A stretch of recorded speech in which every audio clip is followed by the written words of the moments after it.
Novamente no ar, uma conversa que nós temos sempre na nossa live aqui, o Cotidianamente.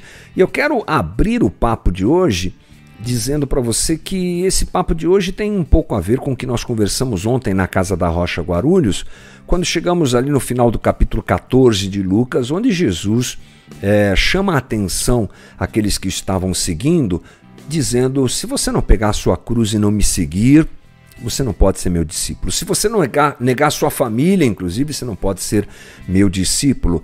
E nós esclarecemos ontem ali na nossa conversa que Jesus está dizendo algo sobre escolhas.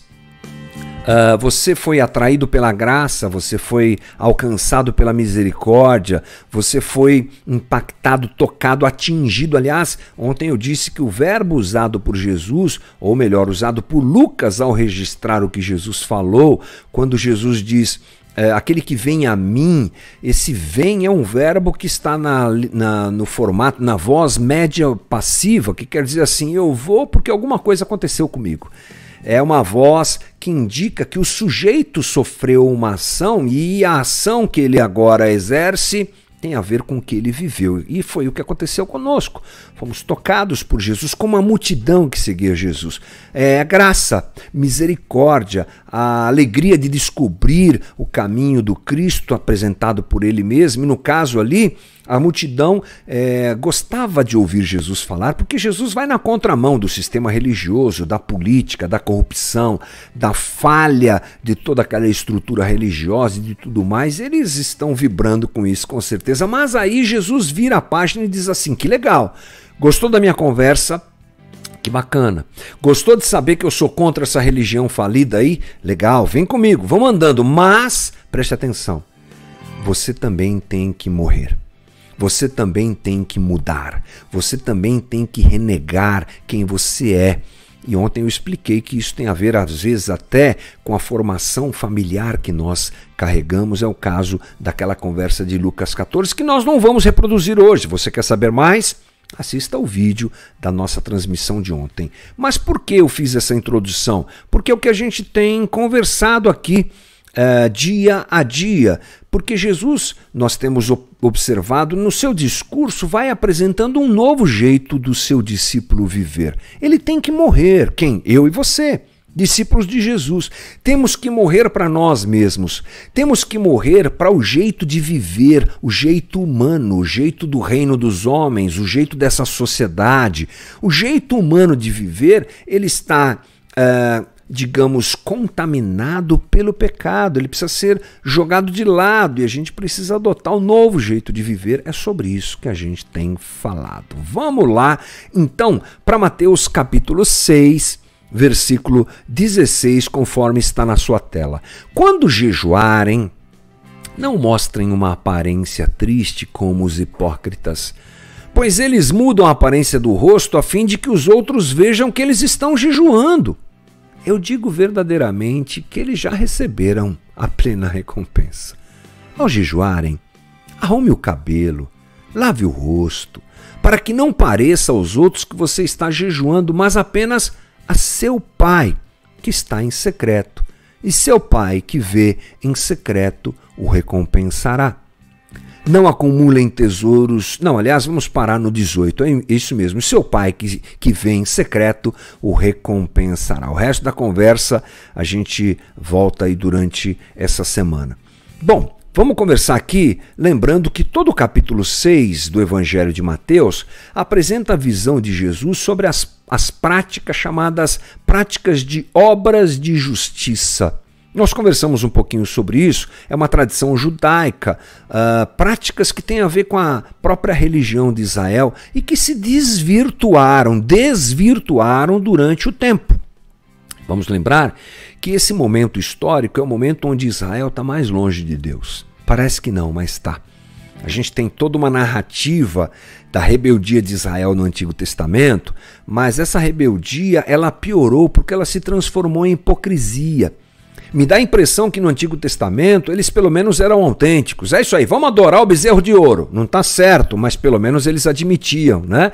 Vamos nos rebelar mesmo contra Deus, vamos adorar os deuses de outras nações. É isso aí, pelo menos eram autênticos. Vamos reclamar do maná que cai do céu. Vamos, assim, era uma autenticidade errada, mas pelo menos é autêntico. No tempo de Jesus, tudo era hipócrita. Tinha templo, tinha funcionamento das coisas, tinha o sacerdote, tinha os fariseus. Para quem olhava de fora, uau, que pessoal religioso esse pessoal aí, hein? Rapaz do céu, esse pessoal aí, eles amam o Deus deles mesmos, eles são muito dos santos e tal. Mas não, tudo era hipócrita.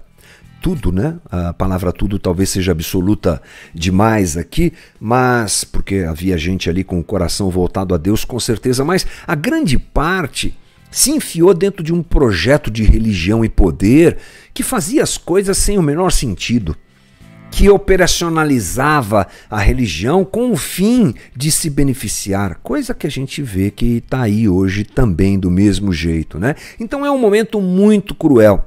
Quando Jesus denuncia tudo isso, as pessoas se sentem atraídas por ele. E aqui ele está colocando as verdades das obras de justiça claramente.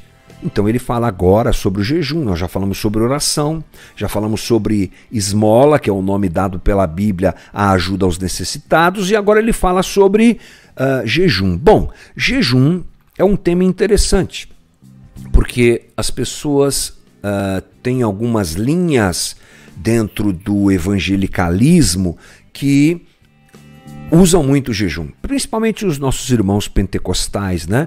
Eles gostam bastante de jejuar. Os protestantes nem tanto, mas é uma determinação, é uma direção, é uma prática saudável para a nossa espiritualidade, né?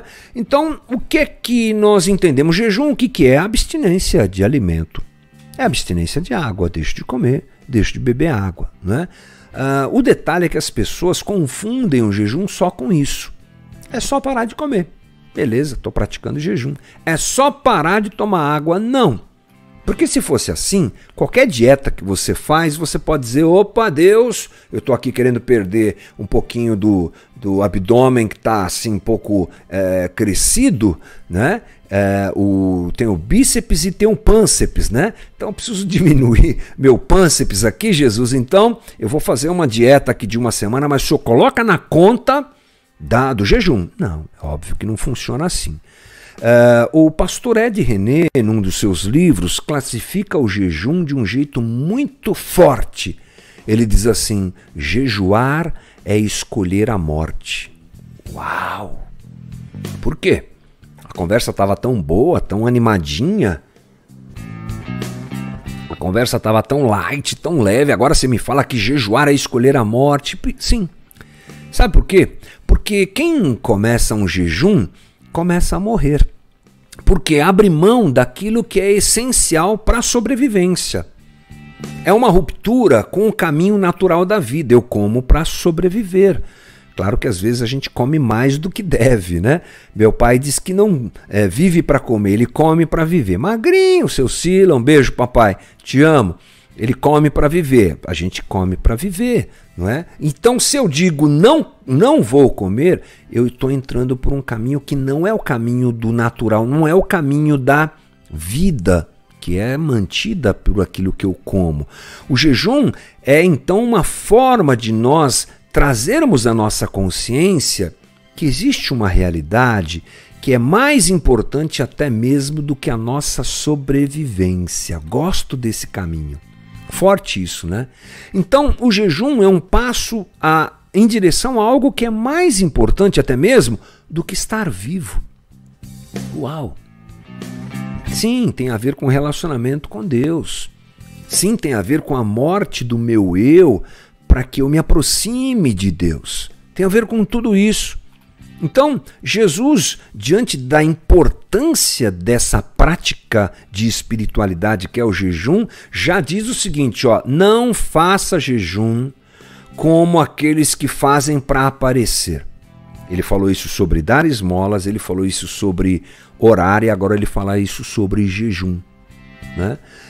Olha, é melhor você fazer isso no anonimato. E eu já disse aqui por quê. Porque essas práticas como jejum, como socorro a quem precisa, como a oração, elas são caminhos que nos levam à autoexaltação. Jejum. Esse pessoal é santo mesmo. Lembra que eu falei agora há pouco? É assim que a religião de Israel era vista. Por quê? Porque eles faziam aquelas caras de que estavam morrendo, tipo Walking Dead, aquela cara, meu Deus, estou em jejum, olhem para mim como eu sou uma pessoa santa, iam para a rua. Já receberam o que queriam, Jesus diz isso. Ou seja, a admiração que esperavam ter já tinham. Mas Jesus está dizendo, aquele que tem uma consciência de que o jejum é mais do que isso, é um caminho para algo muito mais importante do que a minha própria existência, a ponto de eu dar um passo para a morte, como a gente já disse na conversa, não vai fazer isso para mostrar para os outros que é santarrão. Então vai para o anonimato. Vai para o caminho do escondido, porque é lá que Deus vai te ver. É lá que Deus vai saber que você está fazendo. Aliás, Deus sabe sempre. Mas é nesse contato de intimidade com Deus, onde só estou eu e Ele ali, que a coisa deve acontecer. No escondido, no recôndito. Porque é um tipo de situação que não é para mostrar espiritualidade superior. É para morrer. É para morrer para mim mesmo.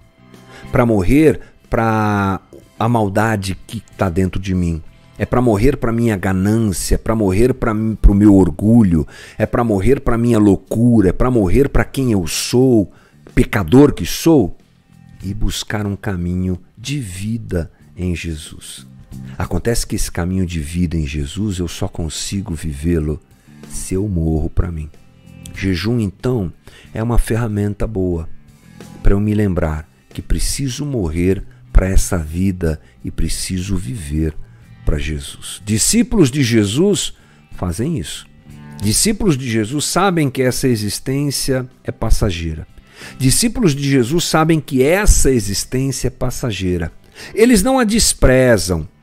Eles não a condenam, porque aqui eles vivem a graça e a misericórdia de Deus, sim, mas eles não colocam sua esperança completamente nisso. Eles se alimentam do que vem, eles se alimentam do que virá, eles se alimentam da realidade invisível, que é a própria presença de Deus em nosso meio, a própria presença de Deus em nós. Então, fica a recomendação, bora jejuarmos, bom caminho para quebrantarmos nosso coração e nos apegarmos a Jesus, vivendo aquilo que Ele tem pra gente. Esse é o nosso Novamente de hoje. Bora lá!